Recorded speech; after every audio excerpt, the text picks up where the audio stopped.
আপনারা গন্ডারের নাম নিশ্চয় শুনেছেন, কিন্তু গন্ডারের মতো যে দেখতে গরু এটা তো দেখেননি। আমরা এখন রয়েছি ড্রিমল্যান্ড ক্যাটেল ফার্মে। এই ক্যাটেল ফার্মে একটি গরু দেখেন, একেবারে দেখতে গন্ডারের মতো। এবং এই গরুর যে সাইজ, আচ্ছা তুমি একটু বলো তো কেমন দেখতে, এটার ওজন কেমন হতে পারে? আপনি এটার ওজন যদি সব আপনি এটার ওজন হবে আপনার প্রায় 17-1800 কেজি এরকম ওজন হবে।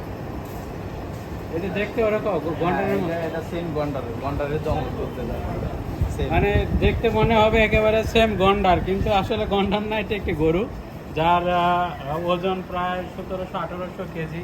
ওর একটু চেহারাটা দেখেন, শিংটা কিন্তু খুব চমৎকার। এবং দেখতে দেখেন একেবারে লেভেল লেভেল যাকে বলে, ঘাট থেকে শুরু করে পিছন সাইড পর্যন্ত টোটালি কিন্তু একেবারেই গন্ডারের মতো দেখতে, যার কারণে এই গরুর নাম গন্ডার না হলেও আমরা গন্ডারের মতো দেখতে গন্ডারই বলছি, যার কারণে যে গন্ডার দেখতে যেরকম চেহারা, যেরকম দেখতে সুন্দর, সেটা কিন্তু একই রকম। তো যারা এই গরুটি কিনতে চান আপনারা অবশ্যই এখানে আসবেন ড্রিমল্যান্ড ক্যাটেল ফার্মে। যারা না কিনতে চান, দেখার জন্য হলে অবশ্যই আসবেন এখানে দেখতে। দেখেন যে কি অবস্থা, এটি একেবারে গন্ডার যাকে বলে, একেবারে ঘাট থেকে শুরু করে পিছন সাইড পর্যন্ত। এই যে দেখেন গন্ডার, নাটোরের গন্ডার।